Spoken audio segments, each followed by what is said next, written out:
Hello, my lovely students, my amazing atoms. How are you all?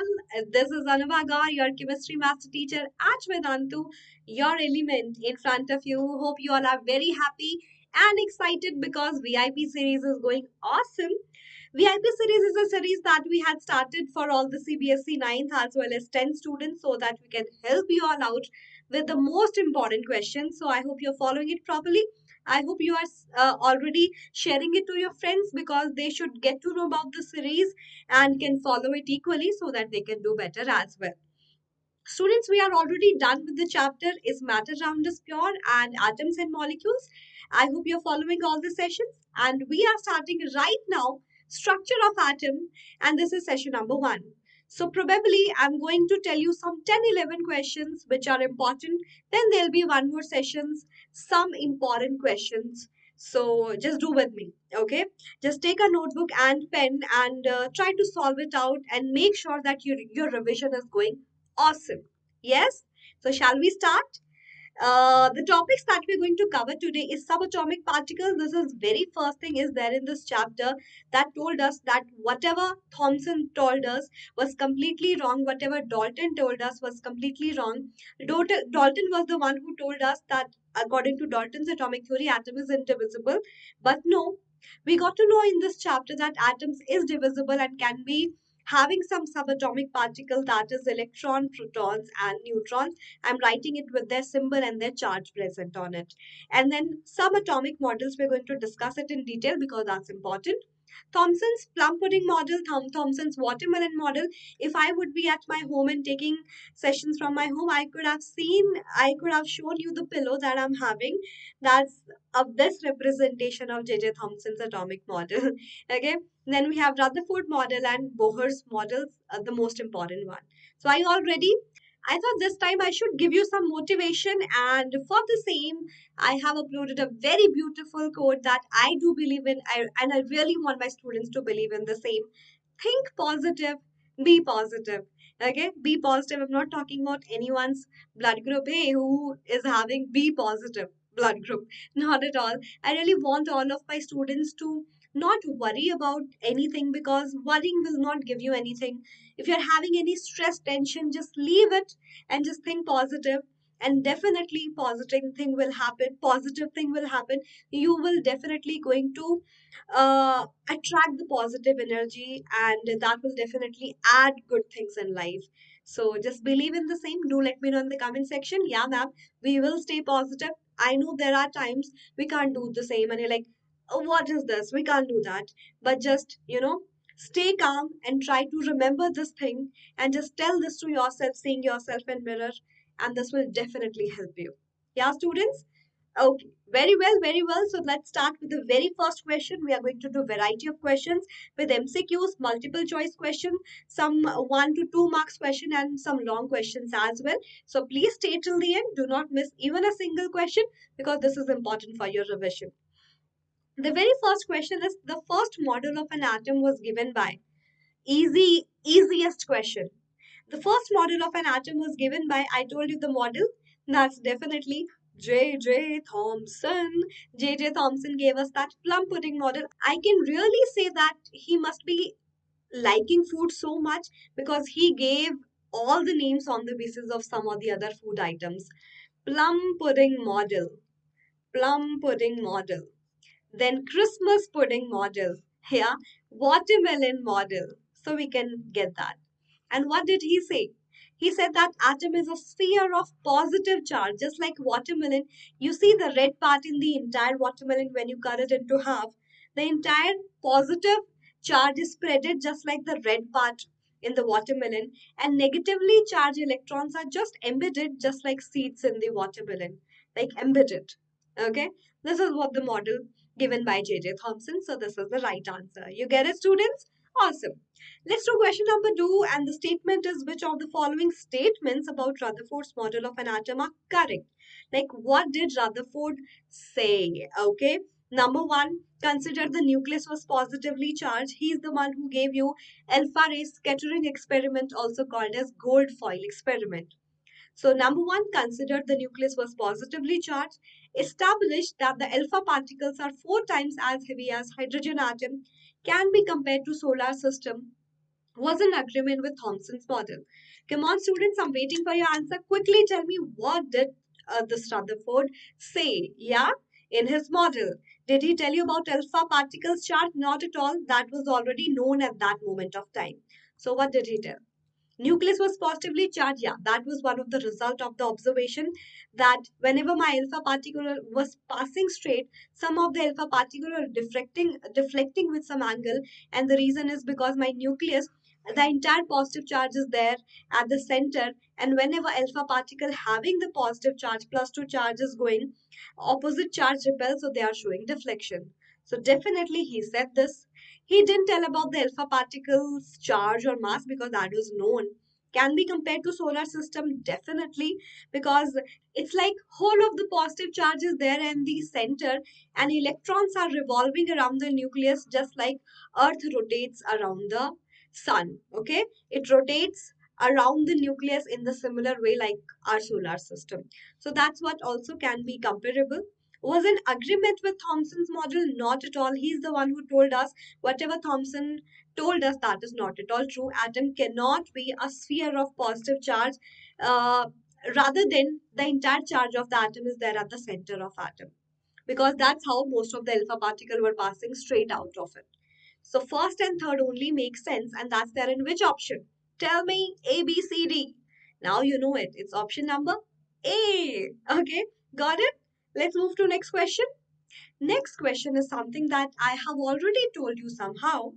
On the basis of Thomson's model of an atom, explain how the atom is neutral as a whole. Something that he did good. Like, this is the only thing that he was in agreement with other scientists, and other scientists is like, yeah, you did a great job on this point, but none other than. So what was that? According to Thomson, we like did that again and again. Atom is a sphere of positive charge, and the negatively charged electrons are embedded into it just like seeds in the watermelon, and in such a way that the magnitude of positive charge, the magnitude of positive charge on the entire atom is equal to the magnitude of negative charge that's there, like of the seeds that's there, like all the plums in the plum pudding model, and the magnitude of positive and negative charge is same. That's how we say that atom is neutral.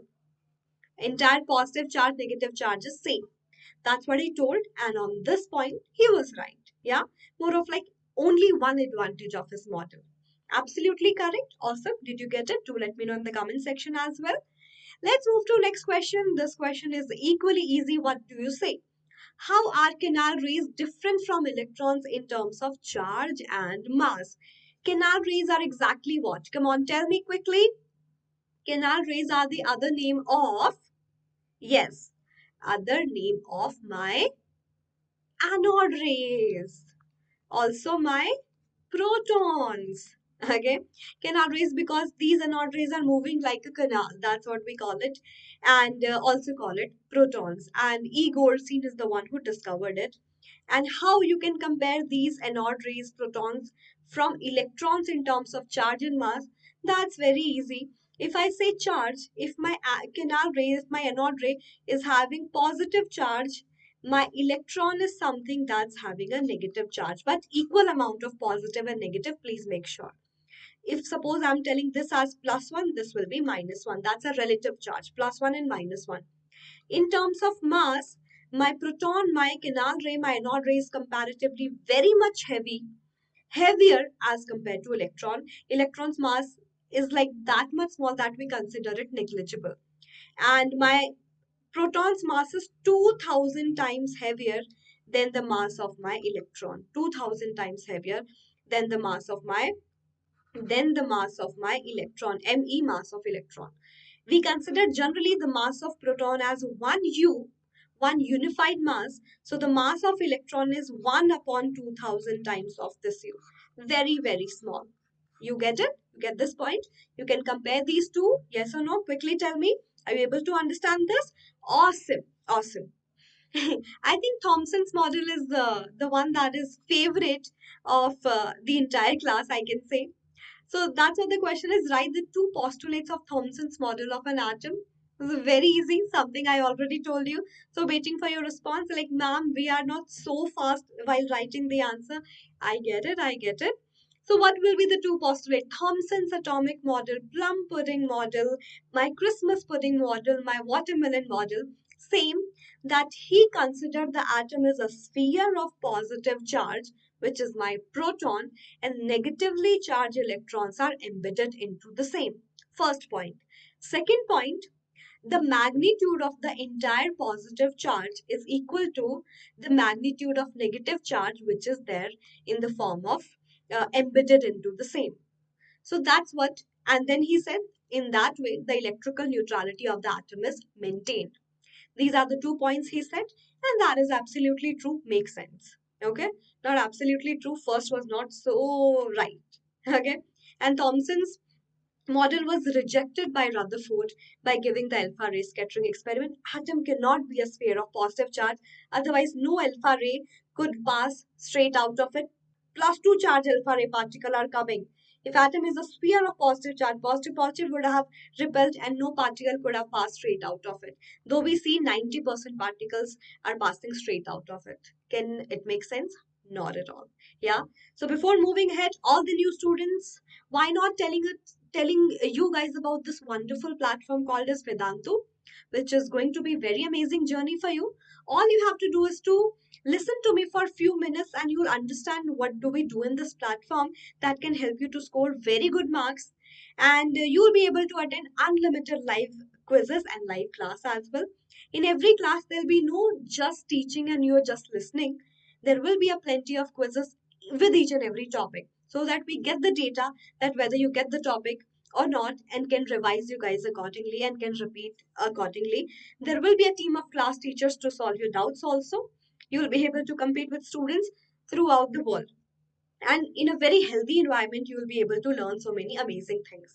The best part is in the replay mode also, you will be able to play quizzes and come to leaderboard and can make sure that you're learning. Yes, you will get all the content of Vedantu, all with the important questions with the master teacher's feedback. All your doubts get solved with the help of master teachers, again with the team of class teachers, totally dedicated subject matter experts to solve your doubts because we say no doubt is silly and unimportant. There are plenty of micro courses, chapter based courses to make sure that there'll be no single topic that is creating problems for you. You can revise it as many times as you want every day. Some of the other courses are there, and with some 5 session, 4 session, maybe 1 session, 6 sessions, can enroll for the same for free and can revise each and every topic.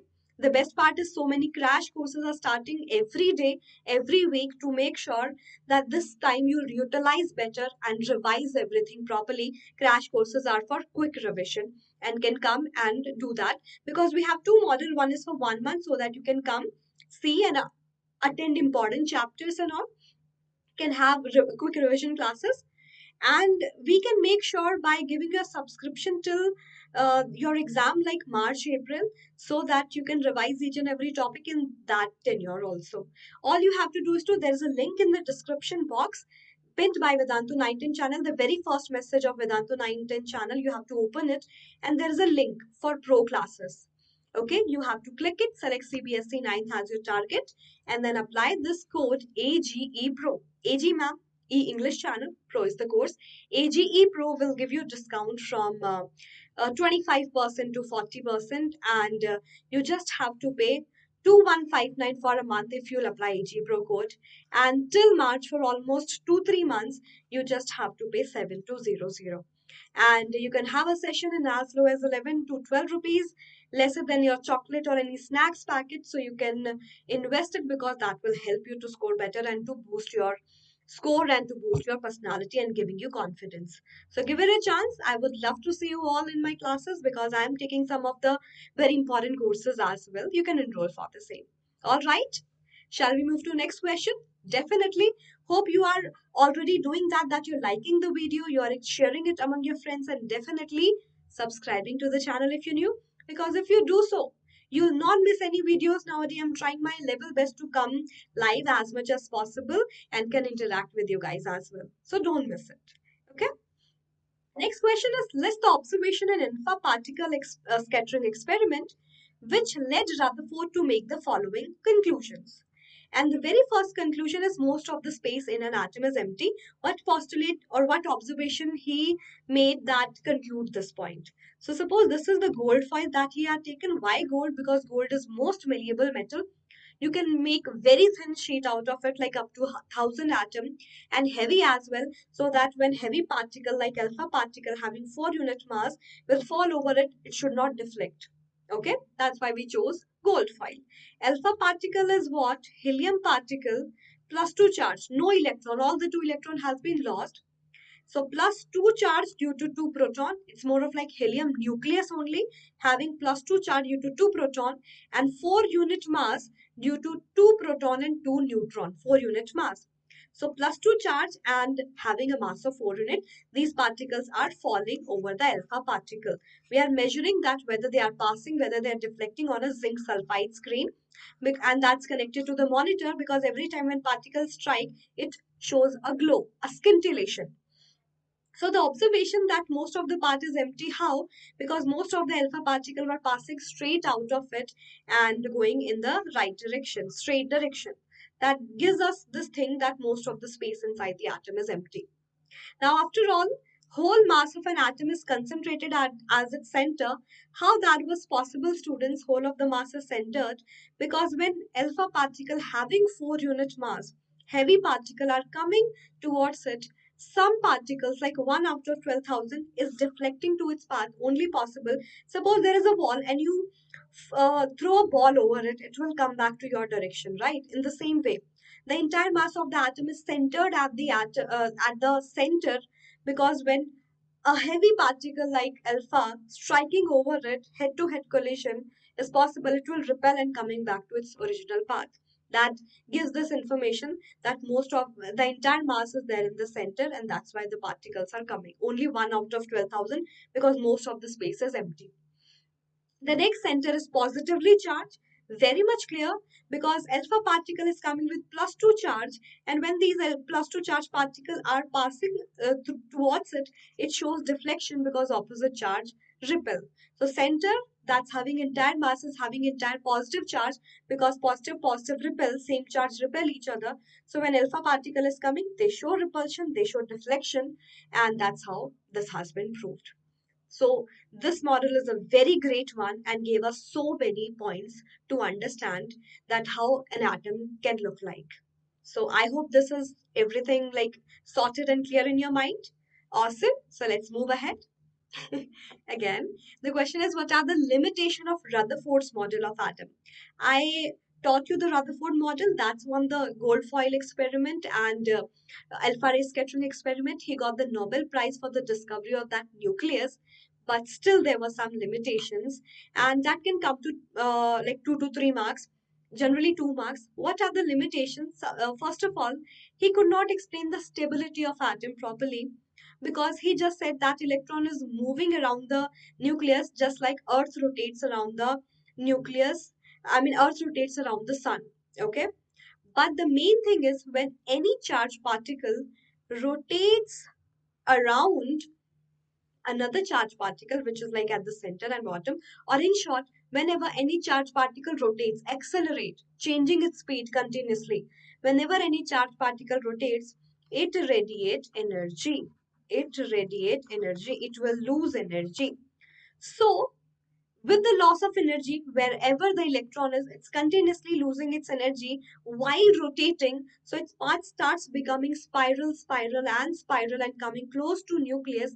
And ultimately, your electron can fall into the nucleus, which can never explain the stability of atom, because atom won't exist if that would be the case. That every time the electron which is rotating is falling into the nucleus, any matter won't be possible at all. So this is the limitation, that he could not explain the stability. No expected stability in the revolution of electron in circular orbit.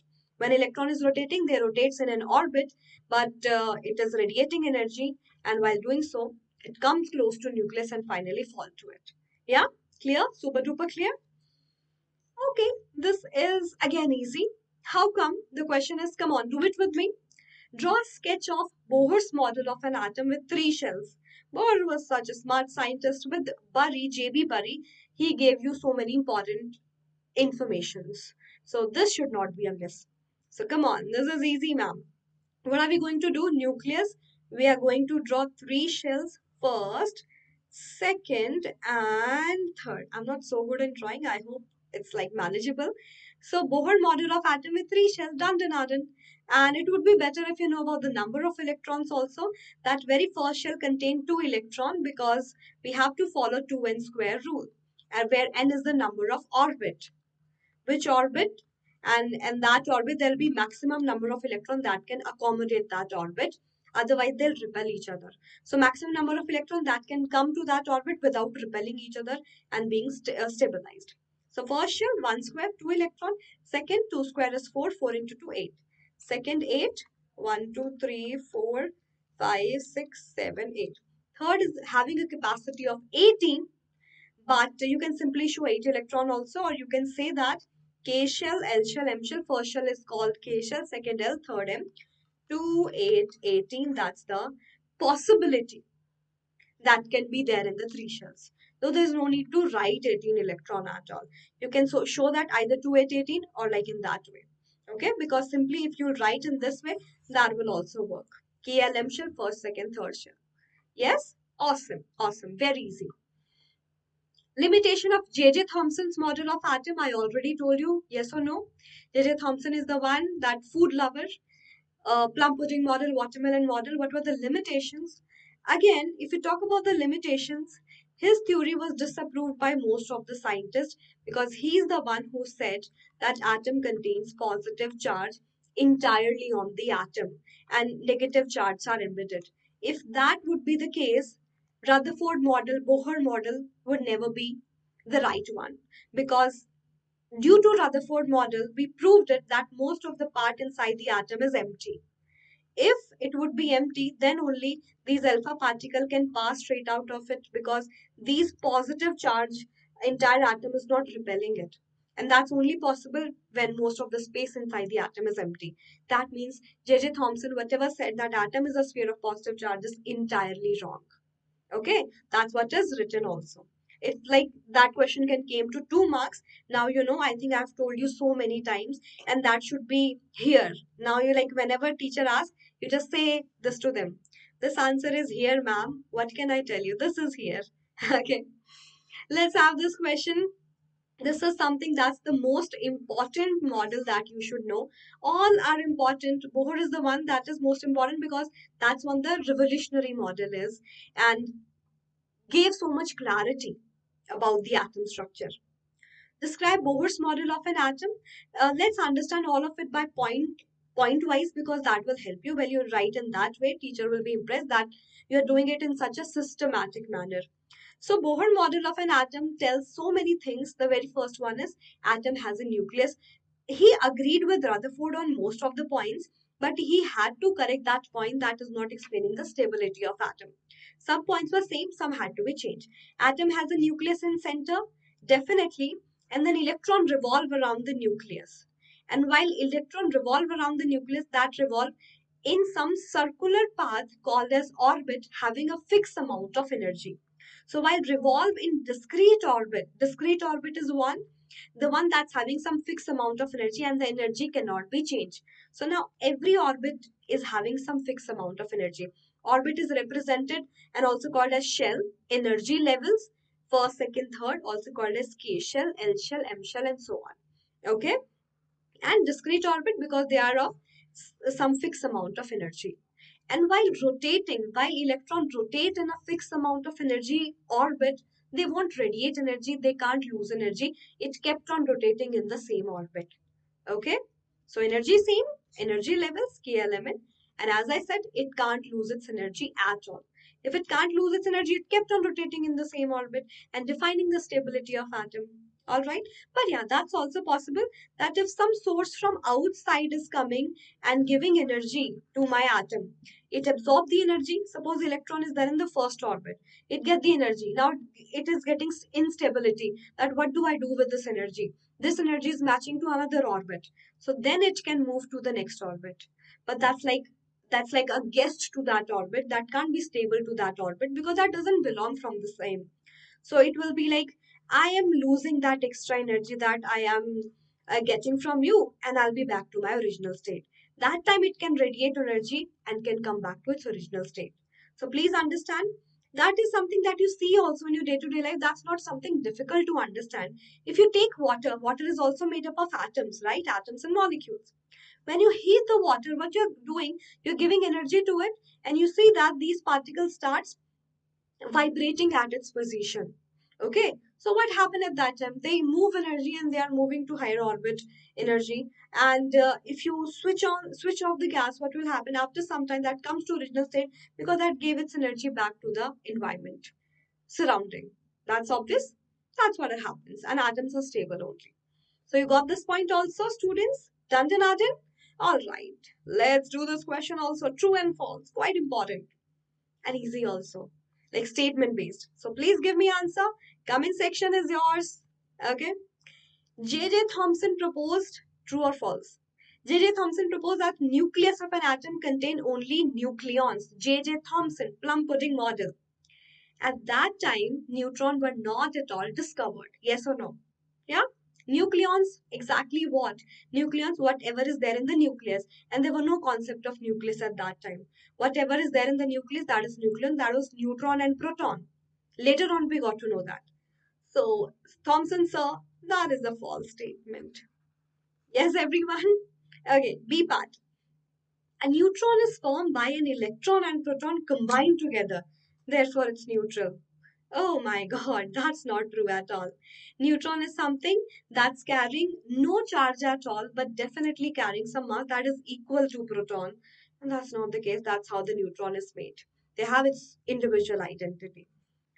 Next, the mass of an electron is about 1 upon 2000 times that of proton. We already did that question that electron's mass is negligible. That is, if proton's mass is 1 u, unified mass, unit mass, relative mass is that. My electron is having 1 upon 2000 times mass of the same proton. So yeah, that's definitely true. Yes or no? Yes, ma'am. I'm giving you the answer also. Okay, that's great. That's great. So, students, hope everything is super duper clear, sprite clear, funda is super duper clear, and you know that how to become a part of Vedantu and can have a wonderful journey, a beautiful journey here, and can definitely boost your score and boost your personality. That yeah, this is going great. So all the live classes you will be able to attend, and with unlimited live classes, unlimited live quizzes. In every session, there'll be at least sometimes 6 to 8 to 10 number of quizzes with every topic clearance, and compete with the students throughout the world. See and participate in the live quizzes in the replay mode also. Have all the content of all the classes of Vedantu, and with the most important feedback of the teachers. Every doubt will be solved with not only the help of master teachers and a team of class teachers, which is like subject matter experts, and help you as well. Plenty of micro courses, chapter based courses, which will help you so that there'll be no knowledge gap and you're like super duper clear in each and every topic. That I have mastered all of those topics. Crash courses, best thing that's happening because you will be able to revise each and every topic. You will be able to know most important questions of each and every chapter and can help you to score better and can revise better. So, why less is more? Because this code AGE Pro will make it very less, whatever the actual price of the course was. There's a link in the description box. Click that I want to take pro classes, and CBSE 9th you have to select as your target. From two models, you can choose your course. 1 month, 2159. Come here, attend few chapters, clear out all the confusions, or till March, till your exams are going to end. You can revise everything, whatever is there. And that will be like attending n number of sessions in 1 to 3 months and can have a session in as low as 11 to 12 rupees. So make sure you're becoming a part of Vedantu, having a wonderful journey here. and paying as low as 11 to 12 rupees. You know everything now, students. I hope you already like the video. If not, please do it right now. Share it among your friends so that they'll also get to know. Come here and subscribe to the channel.